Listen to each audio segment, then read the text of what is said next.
ստանալ ավելին այս խաղաղության գործընթացից, քան նախատեսված է ներկայումս, հնարավոր չէ։ Եվ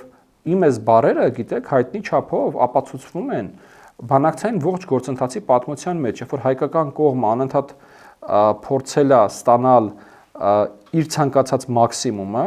եւ ամեն հաջորդ բանակցային փաթեթը հայկական կողմի համար եղել է ավելի վատը։ Սկսած փուլային լուծման տարբերակից, որ հայկական կողմը հրաժարվեց ուզեց փաթեթային արդեն ավելի վատն էր, քան փուլայինը, եւ դրանից հետո արդեն այնտեղ Կազան եւ յուրաքանչյուր հաջորդ փաթեթը մեզ համար միշտ եղել է ավելի վատը։ Ինչու՞։ Որովհետեւ Հայաստանում բնակչությունը նվազում է, Ադրբեջանում բնակչությունը ավելանում է, որովհետեւ իրանց զինված ուժերի բյուջեն ավելի արագ է աճում, քան մեր զինված ուժերի բյուջեն եւ այլն եւ այլն։ Ու սրանք տենդենսներ են, որոնք որ շարունակվում են այլևս 30 տարի եւ կույր պետք է լինել սա չտեսնելու համար։ Ուրեմն խոսալ նրա մասին, որ այ մենք կգանք հաջորդ փաթեթ ավելի լավը կդարձնենք, շատ նման է 90-ականներին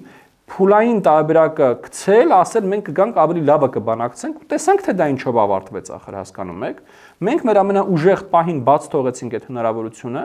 ամեն ինչ տապալվեց, եւ հիմա անգամ այս պայն արդեն իսկ եղստեյության բանակցված, պատրաստ փաստաթղթերը, այսպես տպած դրած վիճակա, ասում են մենք գանք ավելի լավը կբանակցենք։ Եղբայր պետք չի մենք տեսել ենք ձեր բանակցածն էլ, ձեզ էլ գիտենք, ձեր լրջությունն էլ գիտենք, ինչի մասին է խոսքը։